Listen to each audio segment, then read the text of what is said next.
At the Kitchen Table with Soraida and Friends is proudly sponsored by Classic Homes. We make it better than new with the classic touch. You got too many cooks living in the kitchen. You don't know what you've been missing. Welcome to At the Kitchen Table with Soraida and Friends. Two great guests. Introduce yourself. Yeah, hi, I'm Matthew Decker. And what should people know? I am a Marine. I'm on the board for the Courtney Place Veterans Housing, active member of the VFW. I don't know, pretty much any veterans or children's or elderly people organizations. I usually do my best to try to help. Yes, you are a gem in our community, in our Willamette Valley, and a return guest. I am a repeat return guest. Thank you for having me again, James Ivory Manning Jr. And of course, everyone knows that I am a state senator, Senate President Pro Tem, but that's not what this conversation is about. This conversation is about things that we look out for veterans and their families.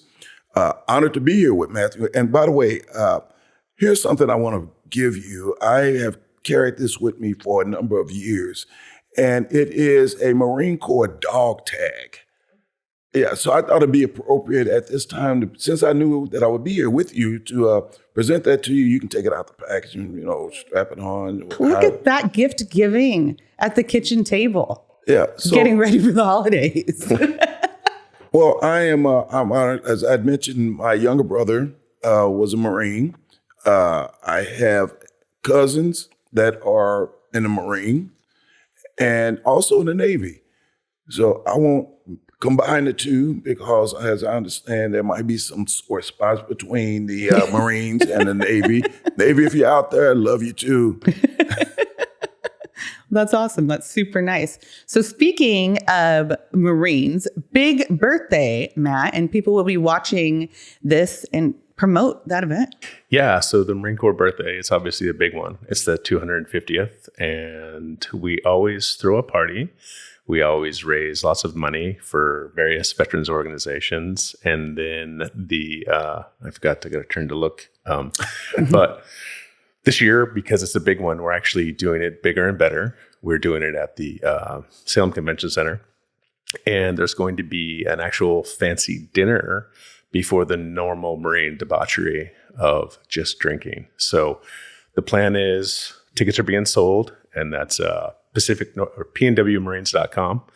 And again, that's PNW Pacific Northwest, but PNWMarines.com. And buy a table, come have dinner. But we didn't want to exclude anyone, so that's early in the night, early in the day, early evening, early in the day, and then after dinner, we're going to go back to the old format of just come as you are. Come in flip-flops, a sandal, a holy T-shirt, come get a beverage, and be with your brothers, sisters. That's awesome. It's a great, so that night, that's November 10th. Always November 10th. Always November 10th. That's going to be a great It's going to event. be a good time. Yes, you've been advertising the heck out of it. So sponsors, buy a table. Yes. Yeah. You can become a sponsor, buy a table, buy individual tickets. Yeah, thank you for that. Yes, the Hotel Salem and the Grand Hotel Salem and the Salem Convention Center are sponsors. Yeah. So come be a part of it. If you've never done it and you want an insight to what the cult of the Marine Corps is like, come have a beautiful night. Senator will be there. Soraida, you plan to be there. But it's, again, fundraiser. We'll have stuff to auction off. We'll have... I'll put together an auction basket for okay. you. Yeah. Thanks. Yeah, you're welcome. Yeah, we do good things. Yeah, you do. That's great.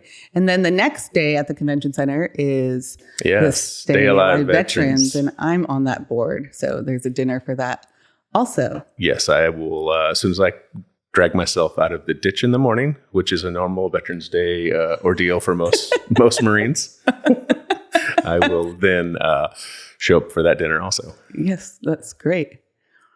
What do you think? I think that I just learned something from you, about you. I didn't know that you were also on that. How many boards are you on? You do so many amazing things, sponsor so many fundraising events for various causes, veterans, boys and girls clubs, and And now this one, how many? I thought that I had a lot of committees, and I do, but each time I have a conversation with you, I learn something new about you. So tell me about this this board. What is it? What's the name? SAB is the initials, and this is our 5th year. I think we turned into a 501(c) nonprofit about a year ago. And it started really small, just at the bowling alley, our first lunch. And then we got a little bit bigger. We went to the Elks. And last year we decided to go big or go home. So we went to the convention center, and it was great. We had tons of fun auction items. Marion County Sheriff Nick Hunter, he had a whole day at the shooting range with him, and that went for some really good money. Yeah, some of those items went for, I had planned on bidding on all of them, and they all went well past my price range. Yeah. It was kind of fun to watch. Yes. And just having Salem, Kaiser doesn't really have a big veterans event. And a lot of that, I mean, big, huge, where everybody can come and all are welcome. And the money we kind of vote on the board, will take some veterans surfing or fishing. And we just, what do you call that, Matt, when for soldiers where physically doing things that's better for them than maybe sitting around the table? There's a whole... I'm a dumb Marine. I just know that it's good for veterans to get out and do things with veterans.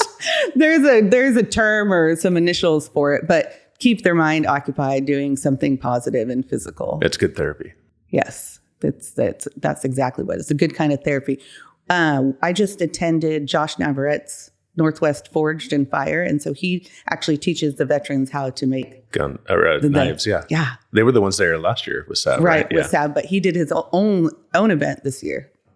Yeah, that was pretty cool. That was. I got invited to be there and participate as a judge. Really amazing.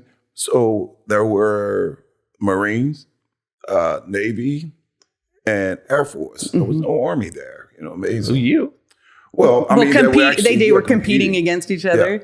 Well, I was a judge. So, so anyway, after looking at all of the hard work that had been put into by these folks and stuff, which was really amazing, the Marine Corps did stick out just a hair higher than the rest. Sorry. But see, the Army was not represented. So, we'll take care of that next year. It was a very cool event. They even had the CTEC kids out there and Principal Rhonda. Oh, that's fantastic. Yeah. Yeah, I love that. She's great. I love the things they do out at CTEC.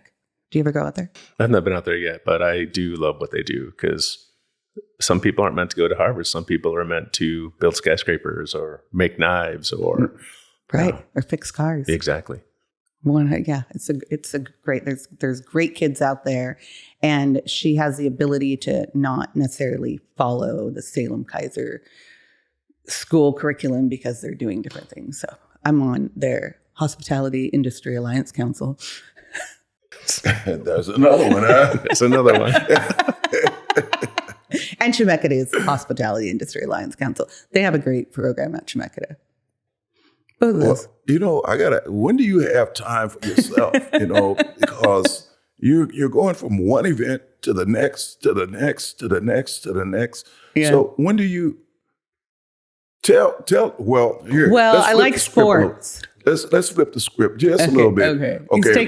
He's taking over. Anybody watching, listening, he's taking over my show. Right. So we're going to do the interview. We're going to be the interviewers, and we're going to interview you. So tell us more about Soraida. What do you do? I mean, it's so many things. Each time there's something new. Give us a real overview. Overview of me is I keep very busy. And I can't say no when it comes to veterans or kids. So any of those items that come up, whether I can do an auction basket or help get sponsors to help support, that is important to me, that we are planting seeds for the kids, for trees that we're not going to see, and that we're taking care of the people, the veterans that have sacrificed so much for the greatest country on earth. And I love America. Go USA. Well, right? but you didn't answer the question. What do you do? What do you do for you? For me, I think that is what I do for me. That fills my cup. All right. To volunteer and to help, or to connect the dots. If somebody needs something maybe I can't do, I can go through my phone and this person can help you. I think that is exactly, I get way more out of volunteering than it's for me. It's that give back that gives me purpose that I know, and I'm good at it. I'm very good at asking for other people's money. Yes. That certainly is a gift. Not anybody can do what you do and have all of these successes and the positive impact on the communities, especially with veterans. And I think right now we're all members of Elk Lodge. In process. Mm-hmm. I am. I know that Soraida is. And VFW? VFW, yeah. You and I both VFW. American Legion? No. Okay, we'll work on that too. Okay. All right. I know that. Yeah. So I don't know. For me, it seems like all of the veterans organizations that are out here, I participate with them in one form or another in terms of going out, meeting with them, talking with them, or being a member. I'm also a member of the Military Officers Association of America, MOA. And to be a member of MOA, you have to be a veteran or commissioned officer. I'm a non-commissioned officer. But there was some work that I did when we brought the Vietnam Memorial Wall to Eugene. At the time, I was an EWEP commissioner. So they need lighting for the wall. Commissioner, hey, that's power. So I got the power done. They needed some seats and a podium. Well, I was also on the school board at that time, so it was not a problem for me to reach out to the superintendent, and we got the chairs and a podium. And for security at night, I went out and I talked to our police veterans and sheriff's veterans, and off duty, they provided security for the wall. After the success of that, next thing I know that I am now an honorary member of the Military Officers Association. Now, I didn't ask for it. I was just really surprised that I was only doing what every veteran needs to do to support another veteran. And that's to give all that you got, because once we took off the uniform, we did not take off the commitment to one another. No, service stands. It does. And anything that we can do, and I know you have been doing a great job. I look forward to seeing you all the time. It's pretty cool. And that's one of the reasons why I got that tag with it. It's awesome. Also a bottle opener. Oh, yeah. Yes. The important things. Yeah. I didn't have an extra P38, anything like this. For those that don't know what a P38 is, it's like a can opener, bottle opener. It's a little bit of everything. So a multi-use tool. It is, and it's about this big. Well, they have something that's a little bit big. Do you still have your P38? Tiny, yeah. Yeah, I still have mine too. Those one things, the gift that keeps giving. Yeah. So I was thinking today driving here that it's rainy. It feels like fall today. What was your favorite Halloween candy growing up? I'm a candy corn person. I know that's gross. Yeah. No. Even last year. So I have one of my good buddies that I served with. We spend a lot of time, and I usually post it to my Instagram, but I'll make I did one time, took some Johnsonville brats, cooked those up, and made that the banana for a banana split. And then instead of chocolate and raspberry and whatever toppings, it was relish, ketchup, and mustard. Oh, creative cooking. But yeah, sometimes it's gross, but we'll do stuff like that. But we had like 30 some veterans that I served with, Marines out at my buddy's ranch in Texas. And we melted candy corn and made a candy corn dog. Yeah. I like the creativity. Yeah. It was good. What's your favorite Halloween candy? I don't know. That sounds interesting. Very interesting. I love candy bars, like Snickers. Twix. Yeah. Yeah, but the miniature ones, not the entire bars. So that way you get just to your fill. Maybe it's one, maybe it's a handful, but you get a chance to just sample it to your fill and not have stuff that's left over, in the wrapper. So I try to be, even with that, I try to be mindful that you can only consume so much of the sugary items and stuff before, I don't know, have you bouncing off the wall? Sugar overload? Exactly. Sugar overload. What are your favorite things about fall? The rain. I'm a typical Oregonian where I hate the rain, but after all this sun, it's time to get the rain, get the streets cleaned. Plus, I like wearing sweatshirts, and I'm fat, so I can't wear a sweatshirt all summer. So I got to wait till it gets cold. I wouldn't say that you're fat. But I do like the idea of sweatshirts and stuff, hoodies. I got a closet full of all kinds, especially with the universities that I attended. I would buy one with their name on it, and and it's cool. But what I really like about the winter is to go outside and see the trees, the leaves turn colors and stuff, and how it all blends in.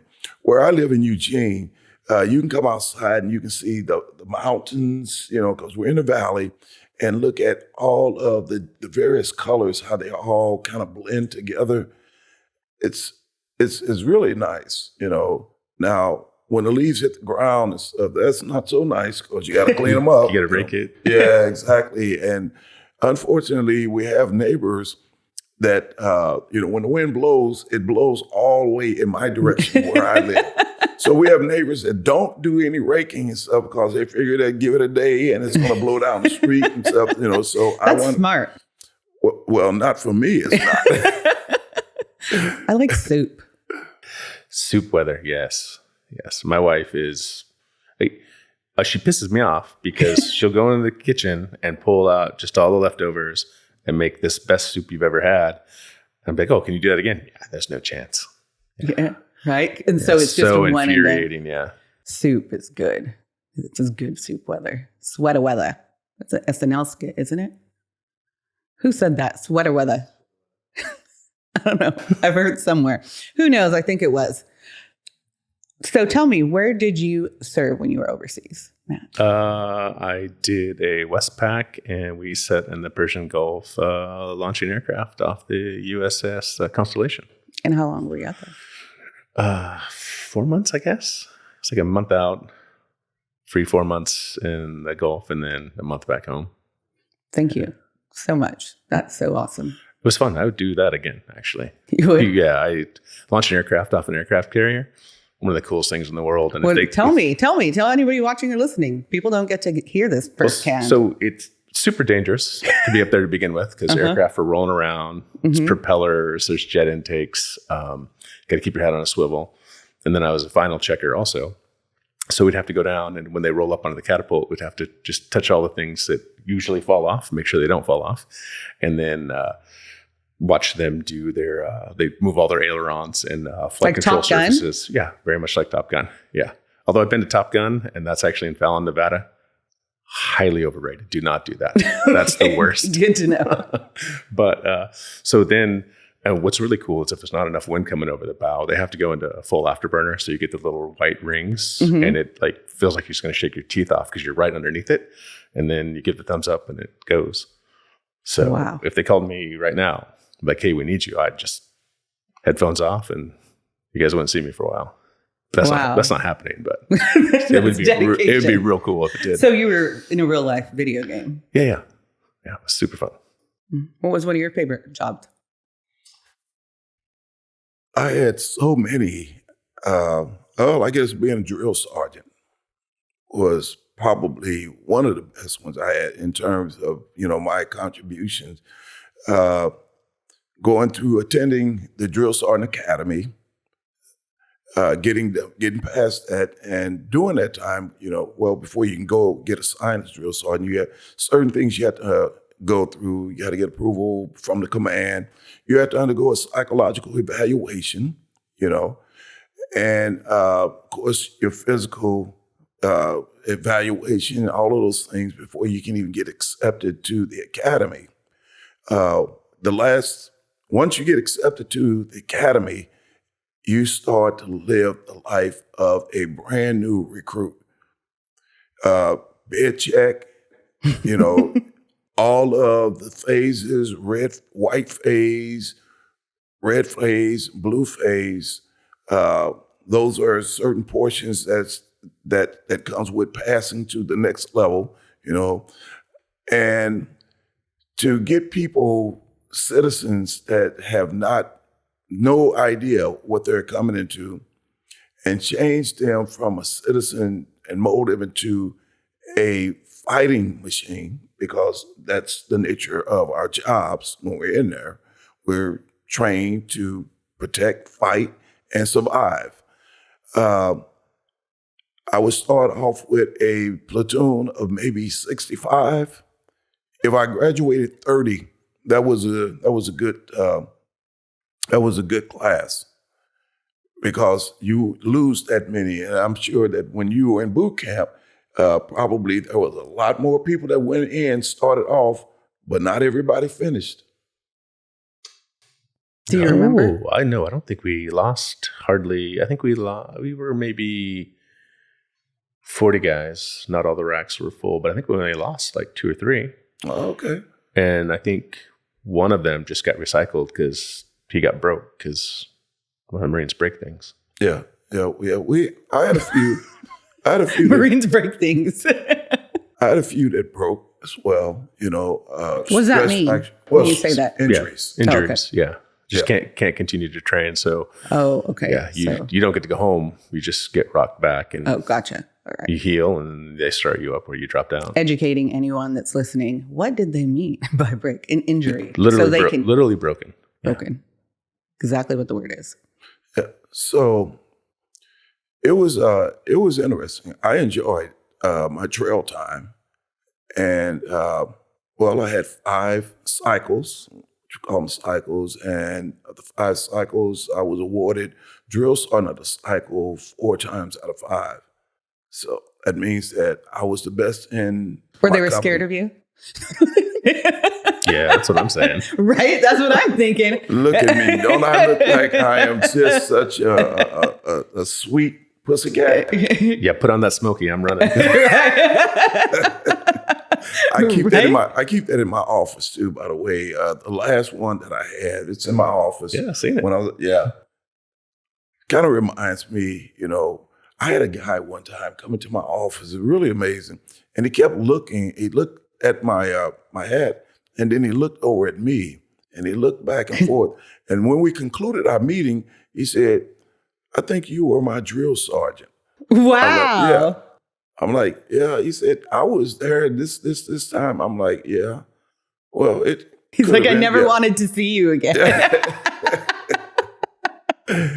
Well, the purpose of a DI or drill sergeant is to provide the best training possible so that those soldiers, airmen, Marine, or whoever combat forces fight and survive, not fight and die. So you have to make sure that you are teaching it, and it comes to discipline. Once you get that discipline through repeat, and you rehearse it and you practice it so that everybody, if you're put out on a mission, everybody comes home.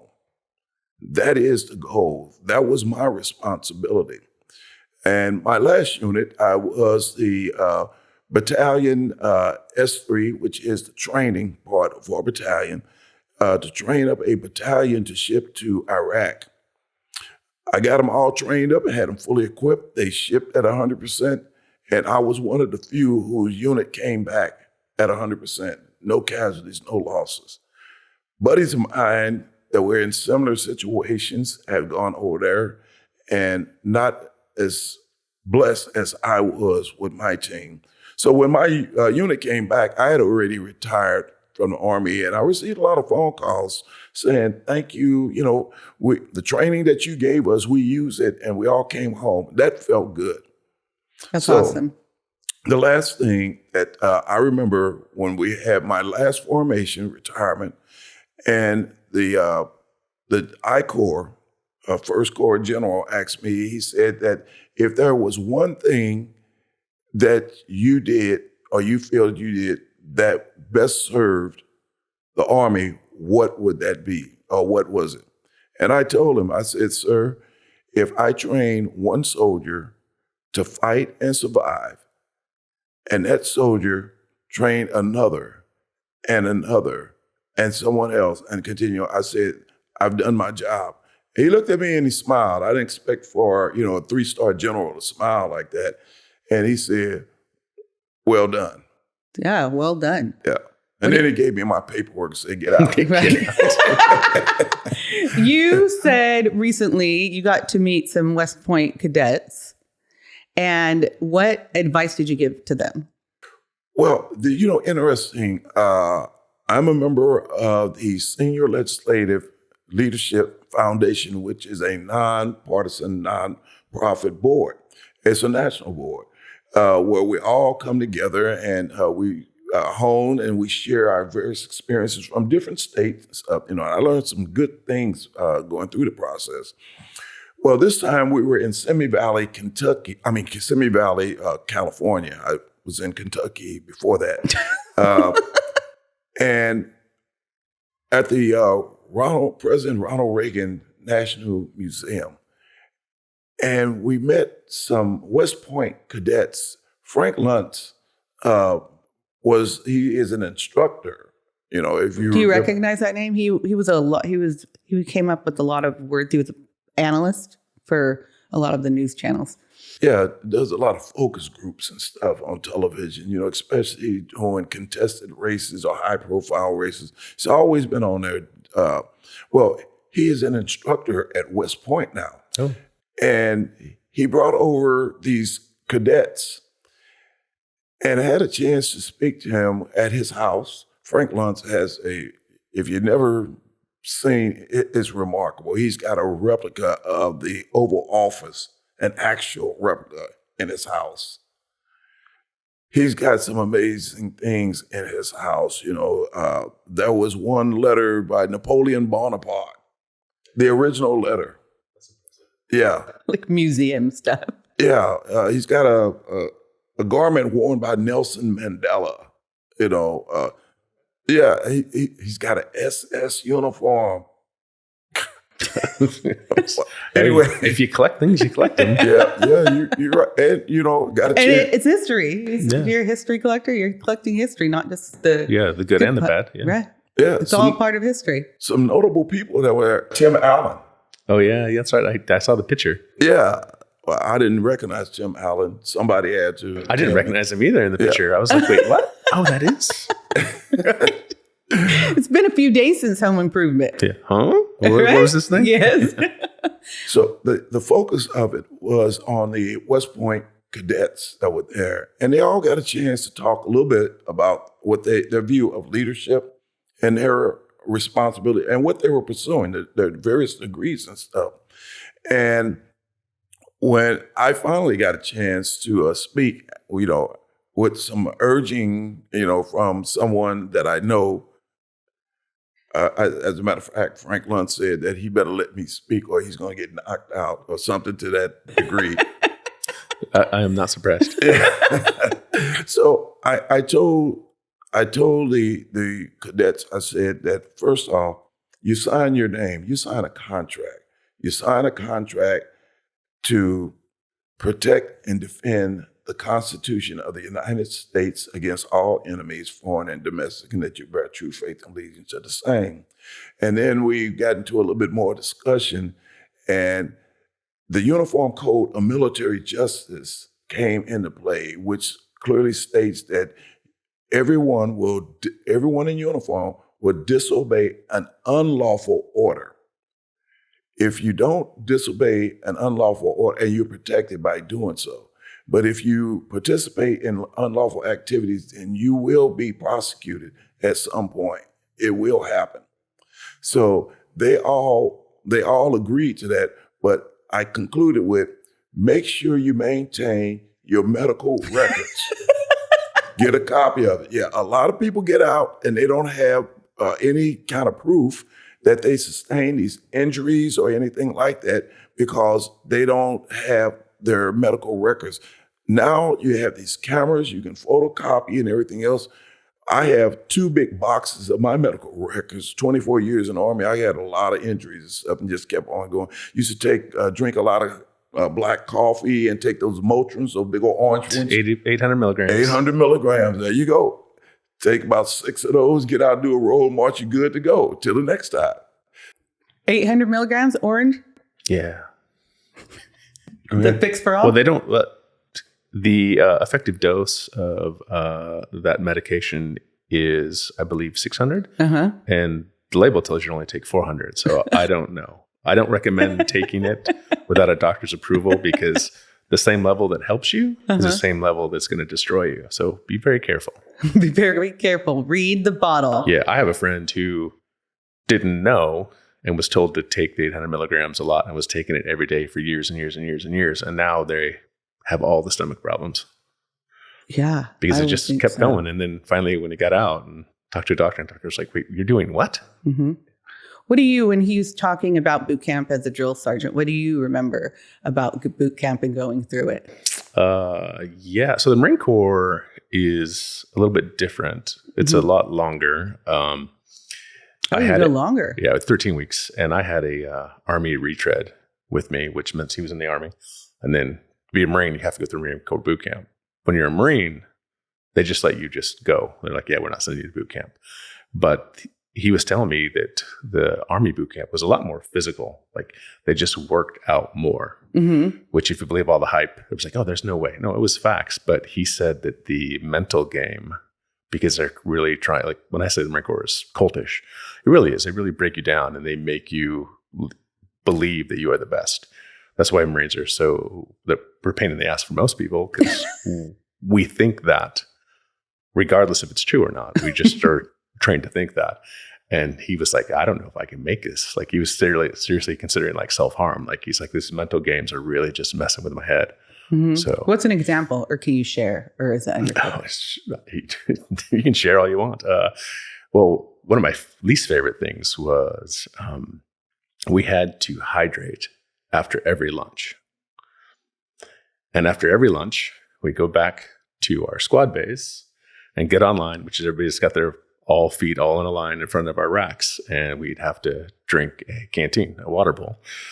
And Marines don't know how to count, so they'd start counting. So you got 20, 19, 15, 2, 1, you're done. And then you have to raise it over your head. And it was never enough time. So you had to pull your other one. Now, mind you just ate. That's what I was just thinking. And that's a liter of water. Now you're getting another liter of water. Because you didn't finish it. Yeah. And so they do the countdown again and again. Marines aren't good with numbers. It went, from 20 to 1 real fast. And then on the head. Now we run into the bathroom, fill them back up and start again. And by then, lunch is no longer inside you. And then we call it the racetrack. We'd have to get our towels that we showered with, get them wet, and then we could run on our hands and feet as mops and run up and down the track. So, yeah. Wow, you guys are some badasses. I don't know about that. A little insane, maybe, but yeah. Did you do the water hydrate thing? Of course, you had to make sure that ours was not the same. I had my soldiers out in formation, and I just said, drink water. They knew it. They pulled the canteens out, but I checked to make sure. Some of them try to be slick. They wouldn't fill a canteen full. So I go by first and check, make sure that all the canteen. If someone didn't have a full canteen, I gave them an extra one because I feel that, okay, you just need a little bit more. You forgot. That's not a problem. Once you finish this half, then now you have the whole, so you can be in touch with everyone else. The training is 80% mental and 20% physical. Now, the physical portion is real, the low crawl through the pits, the road marches, full ruck, uphill, combat drills. All of those things are real. But you have to discipline yourself in order to get through that. And that's why the turnover ratio was so high in the Army. specifically because some people are just not mentally equipped to do this. As he's talking about the Marine Corps, they teach them to be mentally equipped. My brother, who was a Marine, I remember one day he was back on leave or something, and he said, we were talking, and he said, I can kill you with my finger. And I looked at him, I said, we got rifles. You can't get that close to me. That's not going to stop a Marine. Oh, that rifle will. If you put it in the right place, well, my brother, of course, I guess that goes with that thinking, didn't you say, that you're trained that you're the best?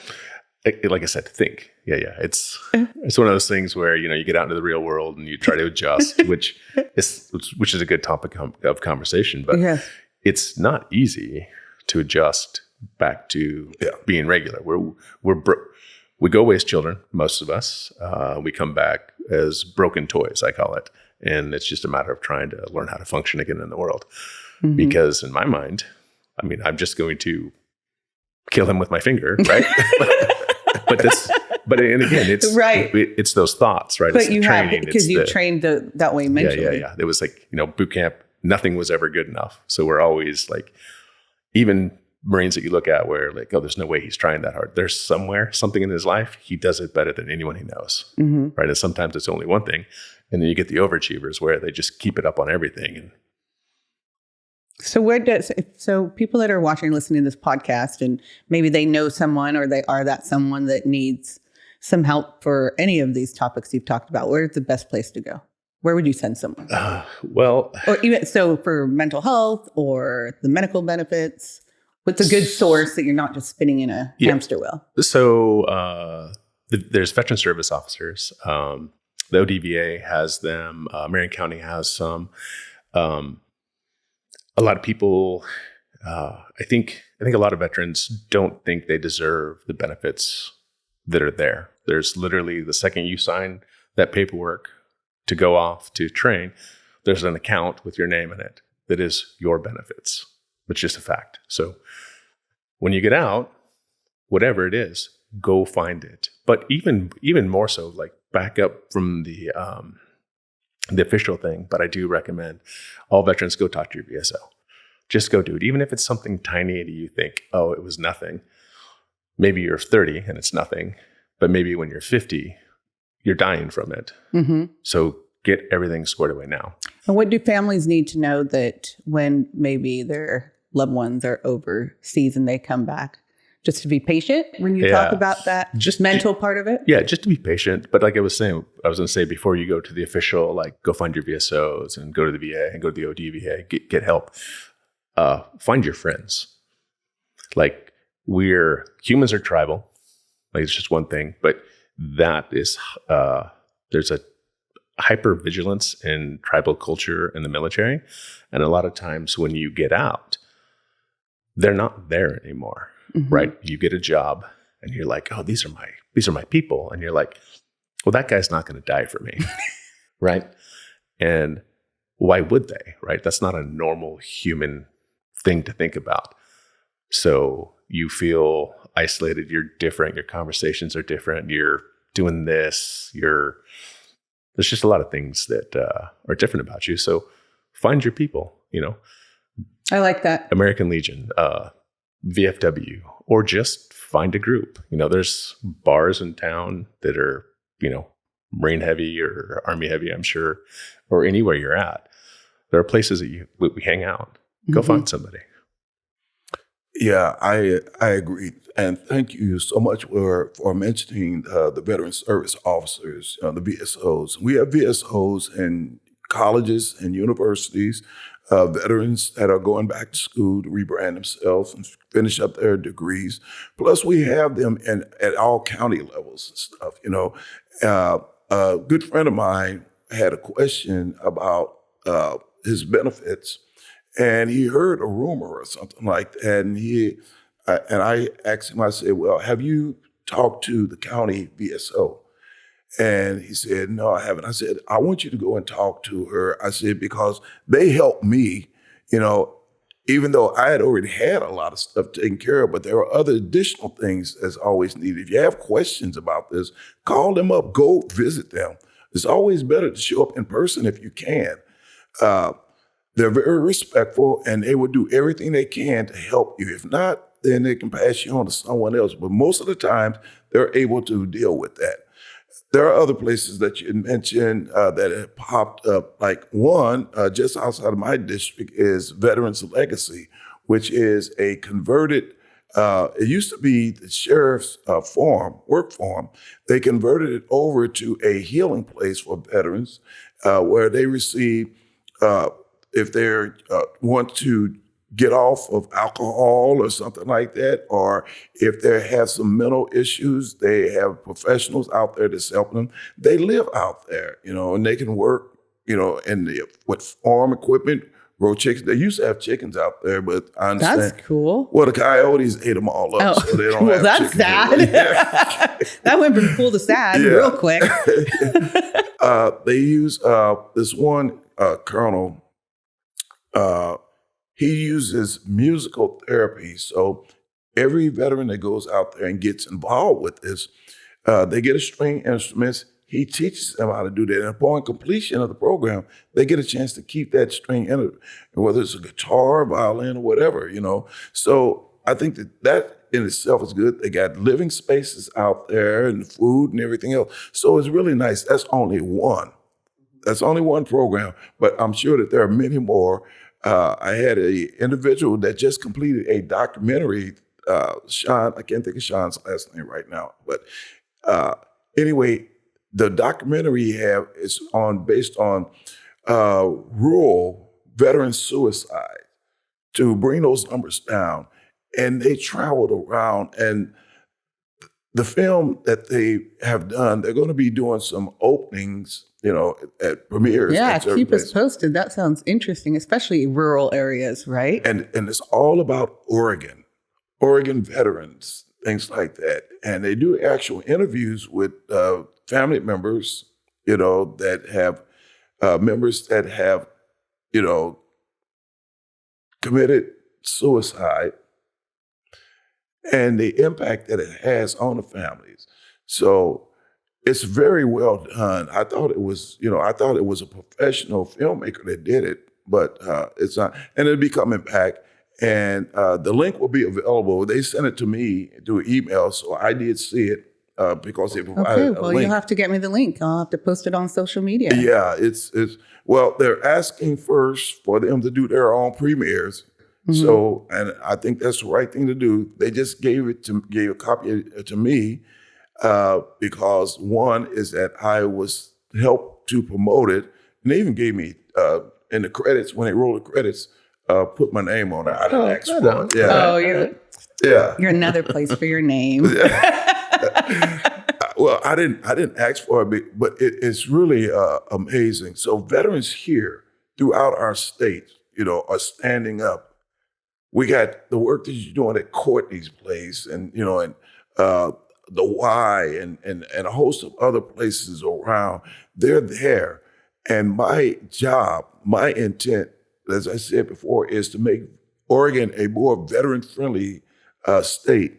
So I invite these groups or these professionals in to give them that airtime. Yeah, Andrew, executive director for Courtney Place, he spoke in front of the Veterans Committee. Yeah. He does. We do a lot of good work. Well, even you, one of the things that kind of, it was your speech at the Vietnam War Memorial in Oregon, where you talked about mental health. Talking about mental health. And the other thing about veterans and your friends and family is try to help them understand that it's okay to ask for help.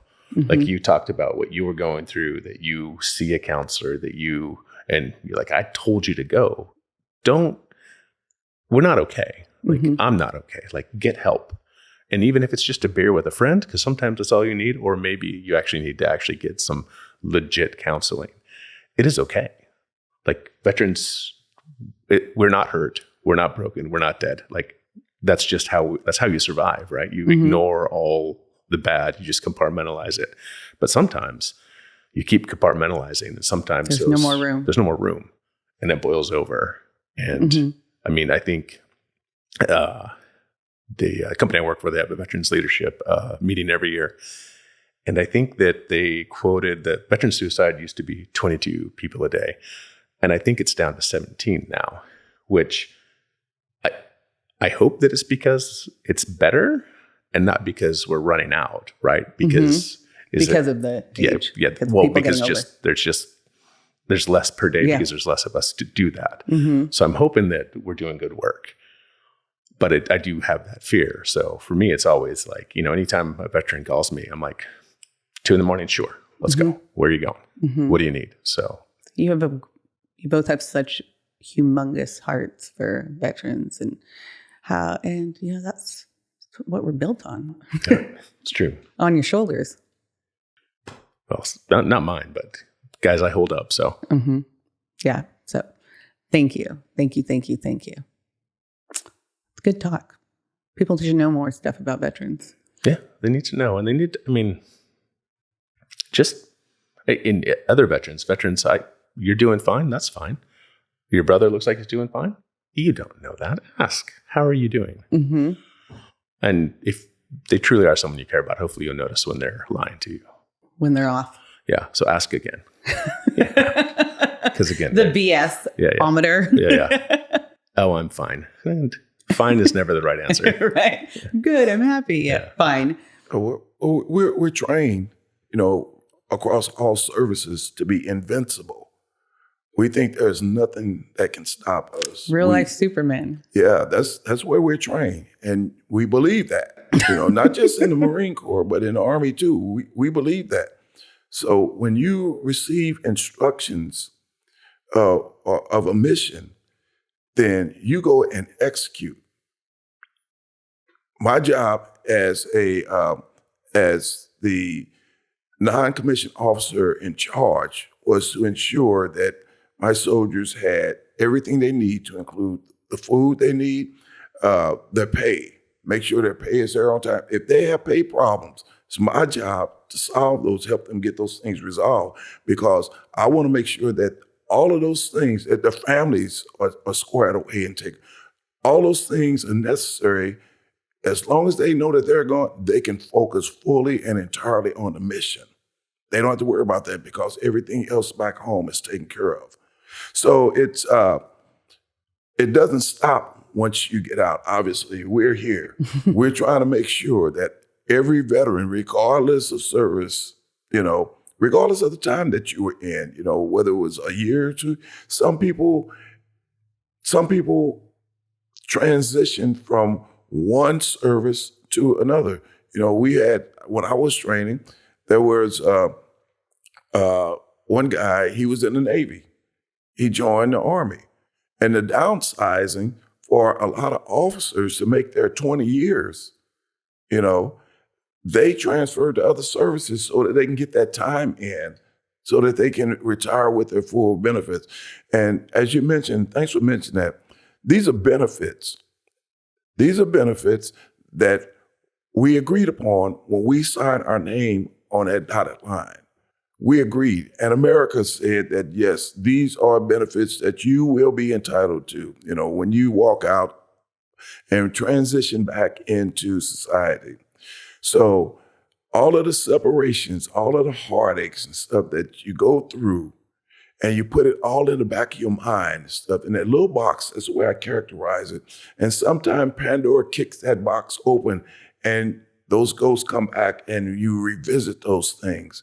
And there's a lot of horrible stuff. So when I was talking, and every time I go out, I remind veterans, it's okay to get help. It's okay. And you demonstrate that through leadership. And as a leader, I admit, I do have therapy. I have therapy sessions. I need it because there are some things that I witnessed in my life and some experiences that I have gone through that sometimes come back. Sometimes at night, when I'm alone, I had to fight back tears that I remember certain events that happened, certain people that were devastatedly impacted or affected by it. And it hurts. But when you see me out, nothing wrong. I'm good to go. Nothing wrong. Good to go. Not a problem. So for those veterans that are out there, again, I seek help. So I want you to actually get some help. Call a VSO. Call a buddy. I had a buddy once that came out. He was an ordnance officer. Had a new job. He was in Georgia.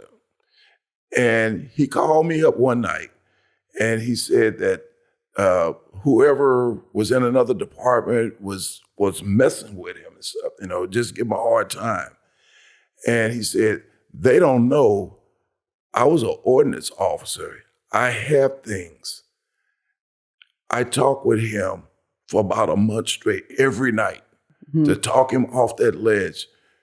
And this happened during the same time that the guy went into this post office, and shot up people. It was the same time. And I'm like, when I heard about it, first thing I did was pick up the phone and call him, make sure it wasn't him. And it wasn't him. But it took a lot of time making sure that I was listening mostly. See, we can't solve problems when we're talking back and over people. They want someone to listen. And when necessary, give a response. But I would never tell anybody what to do. I would put myself in a similar position or experience and explain how I would react. Just offer another avenue. But mostly it's about listening. And listening is an art form that a lot of people don't possess. It's not easy. Right? In the service, we all learn to listen. Less talk, more listening creates more camaraderie, discipline, and more importantly, sisterhood that is none above any place else, second to none, any place else. And it's regardless of service, I love that. I love this episode. I was just looking at you guys. I love our veterans. And so, if you're watching or listening, share this with the veteran, like the channel. And like I said, I am very much focused on having these crucial conversations that sometimes are uncomfortable. It's not fun to talk about counseling or what it can be like coming, from overseas and then getting back into civilian life. So, but I think that they're crucial to have. And get your benefits. Thank you, veterans. Yeah, get your benefits. And if you're going into the military, someone, keep track of your medical records. That's so important. Yeah, I had a friend who I don't know what caused it, but he suffers from what is it? I can't think of the organ that's failing him, but he's pancreatitis. But stuff was happening when he was in the service, and this is 20-some years later, and this is right before the COVID shutdown happened, and he was a bar owner. He was fortunate enough to get enough money to open this bar because he just can't work. Like he's got 2 or 3 days where he can actually function, and the rest of the time he's doubled over in pain.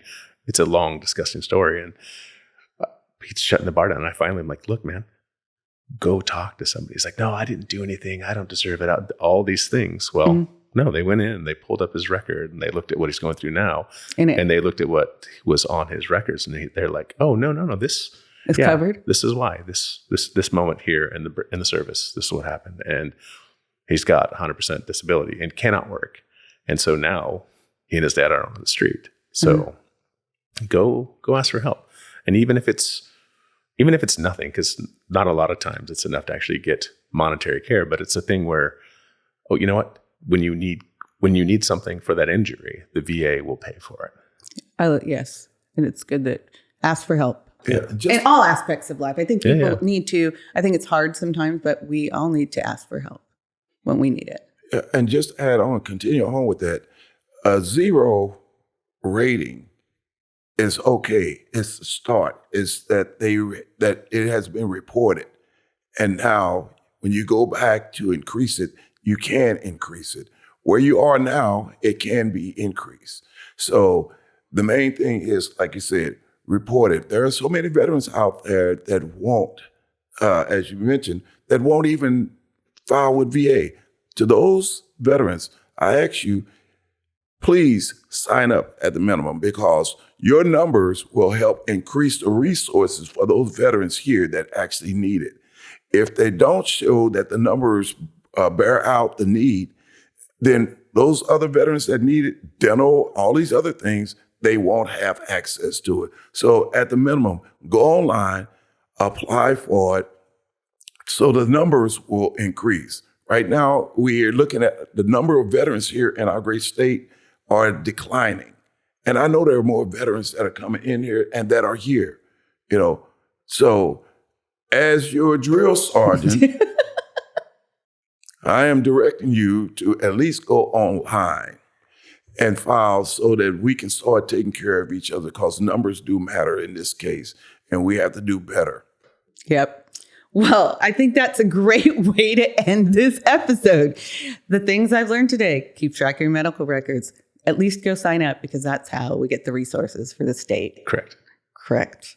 And thank you both for being here. And again, I'm going to just do this shameless plug for the 250th Marine birthday dinner gala on Monday, November 10th. Yes. And also, we do, even the Army is welcome. We do have Marines do have soldier brothers, and it'll be so all sailors. Are welcome. For sure, sailors and Army, there'll at least be that there. And if you're any other branch, come. It's going to be fun. And you can laugh at your dumb little Marine brothers. Yes. So there you have it. It's going to be a great time. And again, the Staying Alive Veterans event the next night on November 11th that helps all of our veterans. So just keep loving each other the way I see your military people love each other. I think if we could get a little bit more of that in the community, we'd be better off. Amen. All right. Thanks, guys. Over and out. Thanks. Big shout out and a big thank you to Valor Mentoring that recorded the video and audio for this podcast, Changing Lives That Change Lives. And thank you to Remodeling by Classic Homes for sponsoring this podcast. Thank you so much for joining us at the kitchen table with Soraida and friends. Please follow us on social media. You can find this podcast on Apple, Spotify, and wherever you listen to your podcasts.